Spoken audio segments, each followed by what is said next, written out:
Hi folks, happy Saturday, happy September 20 to you.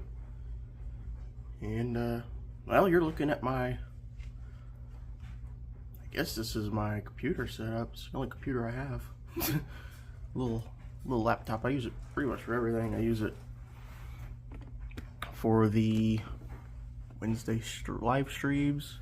I use it for school, and I've been using it for my eBay store. So I just wanted to have a little talk, because there are some things about selling on eBay that are a wee bit annoying. If you've ever considered selling your models or really anything on eBay, I've sold many different things on there. It's not horrible, but there's definitely some annoyances with it. And unfortunately, it's kind of the best option you got, unless you know someone, who can take it and pay it in cash. But you can see I got my little auxiliary keyboard and my printer set up. We'll talk about that kit over there in a moment. Let me zoom in here on the screen so you can see what I'm talking about. So here is my overview page. Cinch this down so I can't move. So I put up my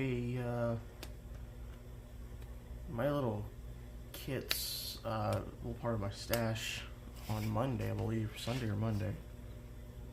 And since then, it's Saturday. I've sold 1, 2, 3, 4, 5, 6, 7, 8. I've sold 9 items. But I'm doing pretty good. I've been busy this week with, printing labels and packing boxes and going up to the post office. I've been to the post office almost every day this week. You're getting to know me well, I guess. But you can see the stuff I've got left: the Musk truck, the NASCAR decals, the Atlantis Mitchell, the Dumas Tiger Moth, Balsa, and this one surprises me. This Curtis Condor hasn't had a single view since I put it up. I wonder why. That's interesting to me. Here it wants me to pay 10% and advertise. I'm not going to do that. I'll show you why. But here you can see this number, 243.87. Now you're thinking, yeah, that's pretty good. It would be. However, that is the gross income, not the net. So if I go over here to payments, there's the net. 134.22.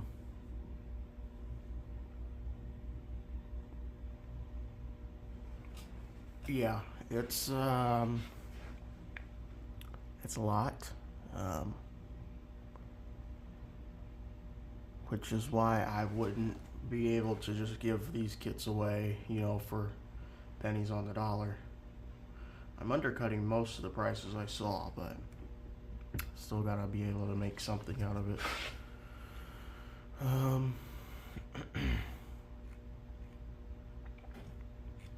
Go back up. I don't want to show that.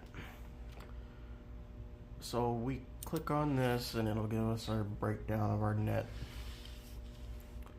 So for example,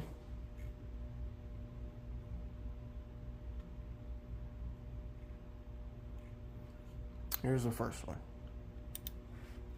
Okay, sorry about that. I had to get to a place where I wouldn't show people's personal information. It can be really dangerous for them and for me. So, I apologize for the abrupt stop. But this was for the 1:144 scale F15 decals. Oops, excuse me.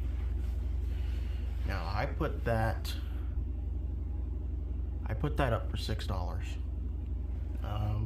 And that was actually the first item to sell. It was almost like immediately. I was really surprised. I put the stuff up, and then I was on the couch, and like 30 minutes later it sold. So that was interesting.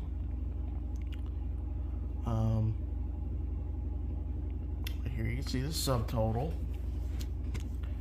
$6, that was the price I had. And then he paid $4.41 for shipping. And then the sales tax was 86 cents. I believe it's your state sales tax, not mine. I actually don't know.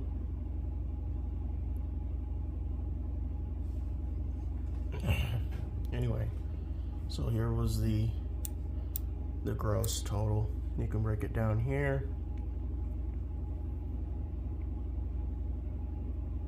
Take off the sales tax. So they pay it. It shows up on my docket, and they take it from me, which is interesting. Transaction fees. So this is where they get you. Actually, not really. This isn't even that bad. So eBay takes like 13%, which is a lot. And I understand it's a business, but I don't understand what there really is to manage in the business that you would need an income. You could just set up a place to sell your stuff. I mean, there's not really any inherent expense in that, I don't think. So I don't know why.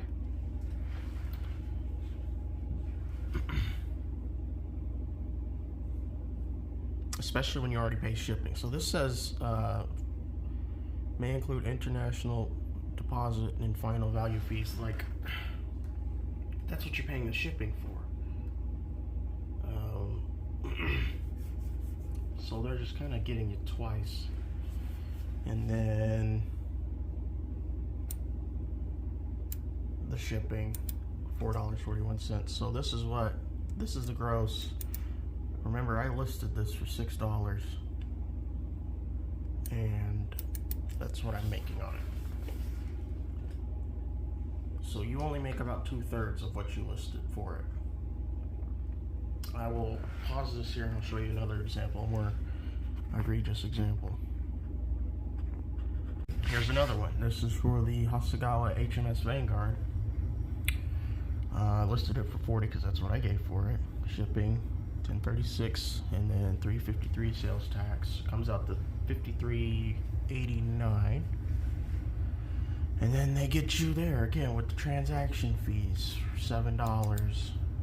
And then the shipping label, $10 and change, and you get 27 out of 40.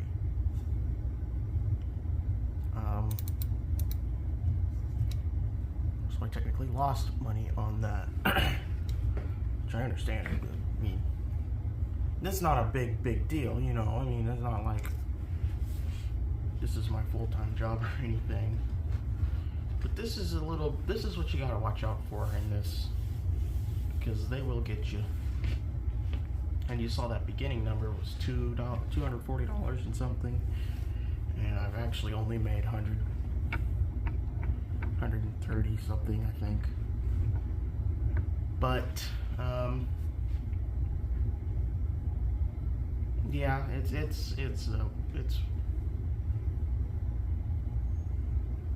interesting to say the least, I suppose.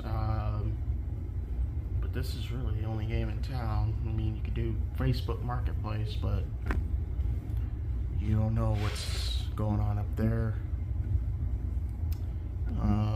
I guess you're paying transaction fees for security, really. I don't, because everything is insured to an extent, and then of course the USPS insures it. So I guess that's what you're paying for. I don't know. I don't think anyone would try to rip you off on a model kit, but they might. But anyway, it's kind of depressing. Let's let's change gears here and we'll talk about something else. Okay, so while I've been doing that, so on Wednesday we did the live stream, and while we were doing that, I just threw this guy together. This is at Revell, 1 to 1200 scale. This is Enterprise, and it was, you know, I got it for nothing really. It was just kind of a little impulse buy, I guess, and just something to have. So I threw it together in about an hour or so. I didn't paint it or anything. The only reason it took that long is because I had to cut off flash. There you can see it looks like an aircraft carrier. Not really a great kit. I mean, I think it's from the 60s. I think it comes from those old, what are they called? Lifelike Tabletop Navy series. Yeah, I think that's what this is. I just got airplanes, so you can see. We'll zoom in. Airplanes. I don't know what they're supposed to be. They really don't look like anything. There's one in the aft elevator, and there's two on the stern there. Here you can see the decal looks awful, but that's the only one that worked. Focus you. There you go. The other one's disintegrated. I've been having a heck of a time with decals lately. I don't know what it is.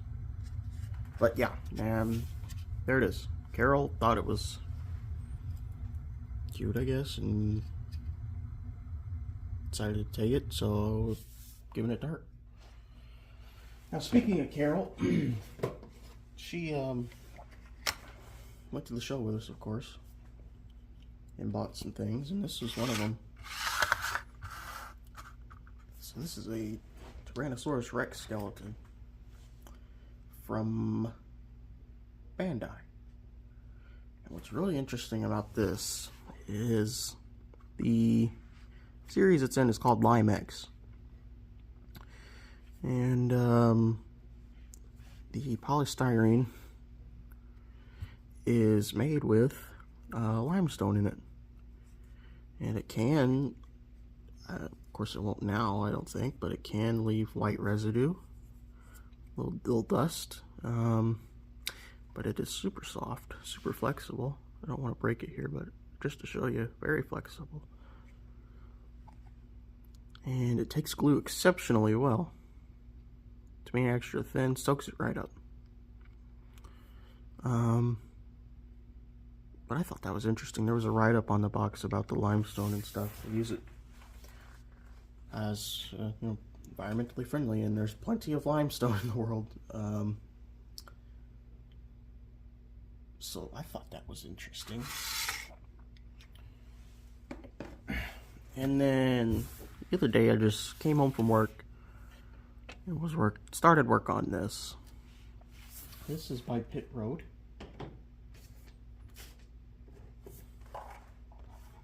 There's the box. 1 to 1200 scale. Like Cruiser Miami. But there's also decals for other vessels in the class. And speak of the devil, there you go. They're a little yellowed, but there you go. But there's your painting guide. 6-inch American cruiser. Interesting ship for sure. I really like cruisers. I think that's my favorite type of vessel. Don't get me wrong, battleships are cool. You always hear battleship stories. Especially U.S. Navy. They were around, of course, in their 80s. Activation, commissioning, and then, you know, when the Missouri and Wisconsin went to the Persian Gulf, that was, of course, a big thing. If we want to get really technical, they divested the last battleship struck from the roster in 2006. So the year I was born, 2006, which was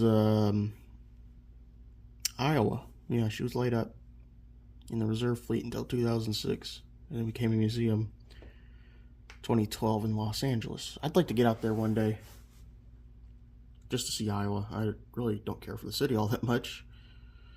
But I think Iowa is my favorite of the Iowa class. She was well known for her gunnery, which is what matters in a battleship, I guess. So there we go. And here's the kit. Neat little kit for sure. I've just I did some of the sub-assemblies. So here for example, on these 20 millimeters up front, which they're really out of scale, that would be like 6 foot tall gun, I think. But there's 20 of those, so I made like the first 10, and I was like, well, kind of over this, so I just went to the back page to the big diagram and started at the front, and I'm working my way back.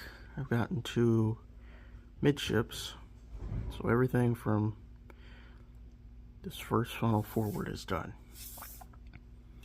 And I'll just do the back. I could probably get that done today, but I'm just gonna put it all together, paint it as one. Might do the camouflage, might not, who knows. This is from the Skywave series. A lot of parts, small parts, which is challenging. Now I like the scale. 700 is a great scale, but there comes a time when it's too much. So like the 20 millimeter mounts, there are 2 pieces. You got the gun and the shield, and that's just too much for this scale. Because you can get it misaligned, it looks crooked and whatever.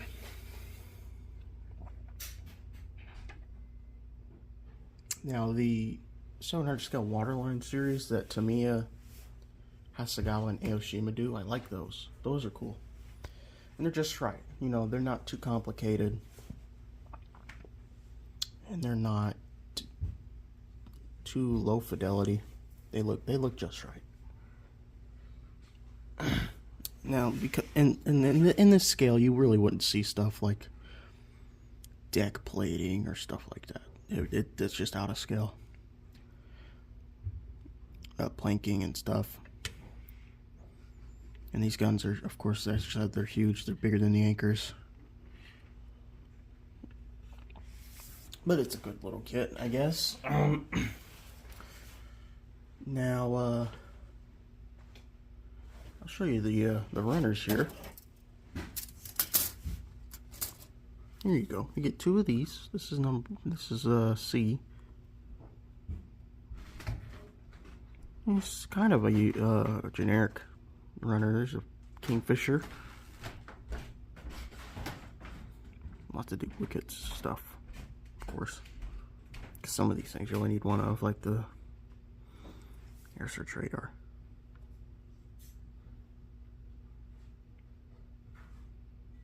And you got some 1.1 inch guns up here. I didn't even realize that. Interesting weapons, though, for sure. And then you get this. This is B.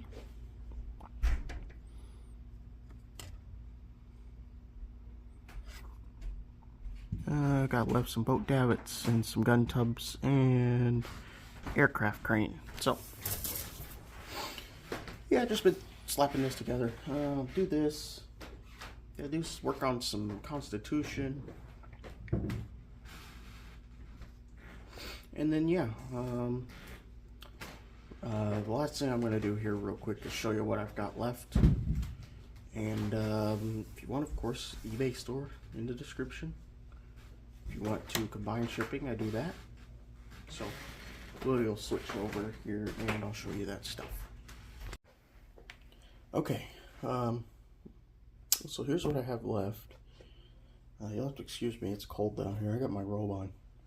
I guess you didn't need to know that, but yeah, we're all people, I guess.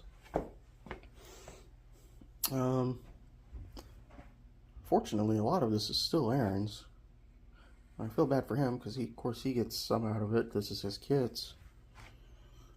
I think we're just doing half and half because I got to pay the fees and I bought the boxes and everything. So, well, we'll just pull off the top of the stack. So here, first, and actually, let me go get my price book and I'll tell you the prices while I'm here.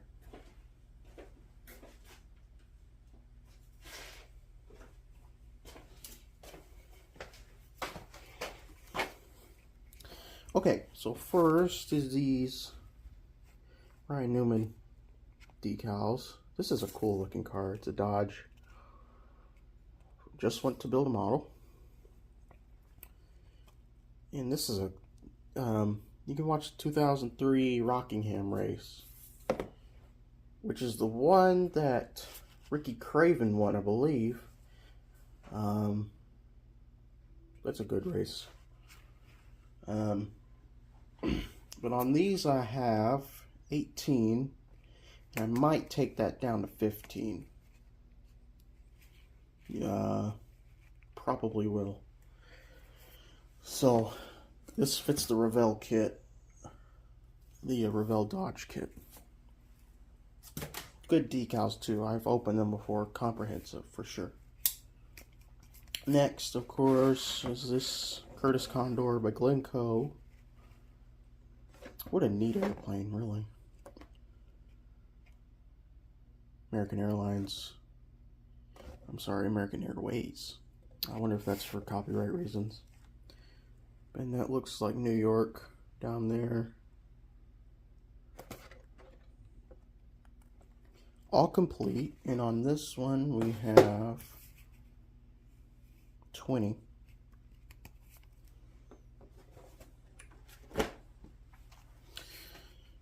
Next, this Atlantis B25. This is their first boxing. They got a different one out now, I believe. Same kit, just different decals. This one for 12. Might take it down to 10. All of these are complete. I'm surprised this one hasn't sold yet, because the price I got this on was really good. The Lindbergh Dodge Raminator monster truck. 35 on this. This is, I bought this for 50, so I'm,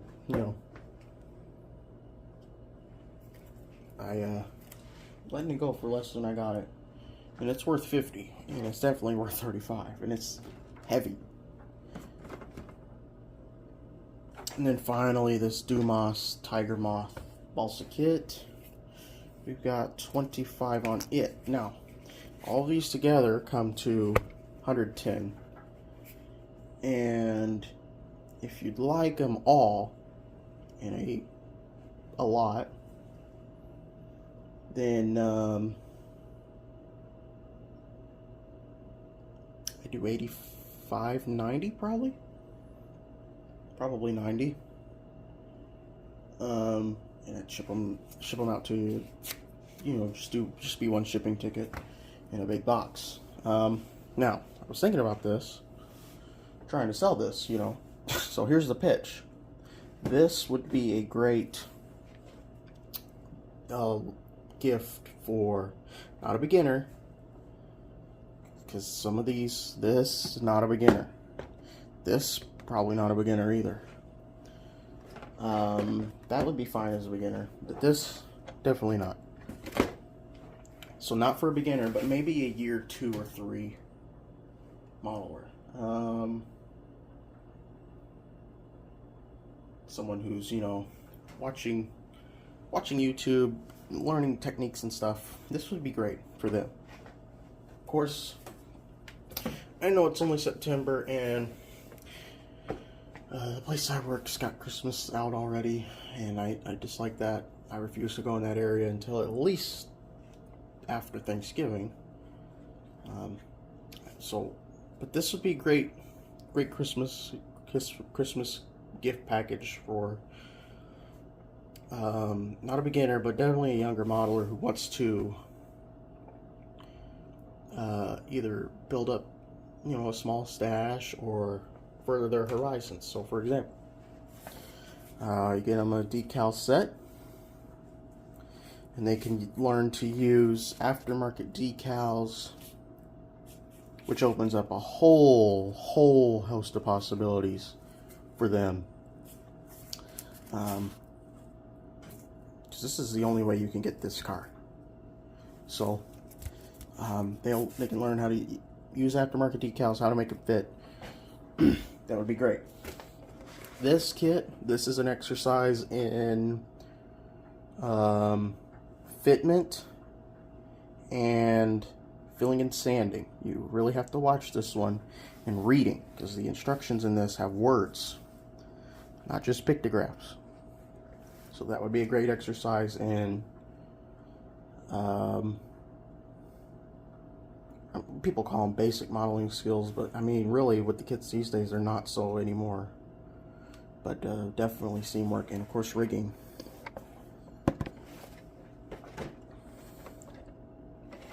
This is similar. This is just kind of a throw-in. Of course, you got the Doolittle Raiders, which are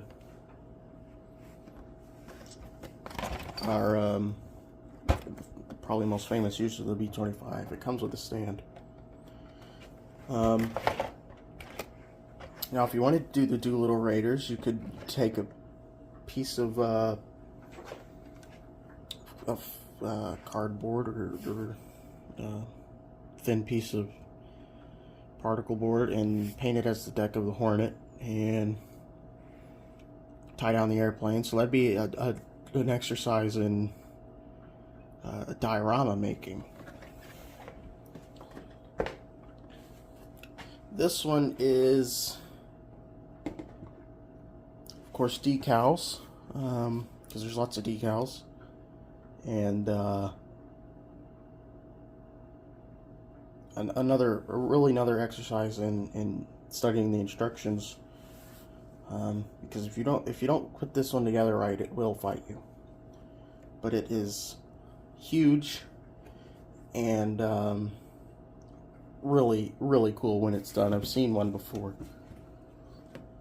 And of course this, I mean, what can you say? I mean, balsa's completely different than plastic kits, so that can be. I built a balsa, enjoyed it. I don't know if it's for me though.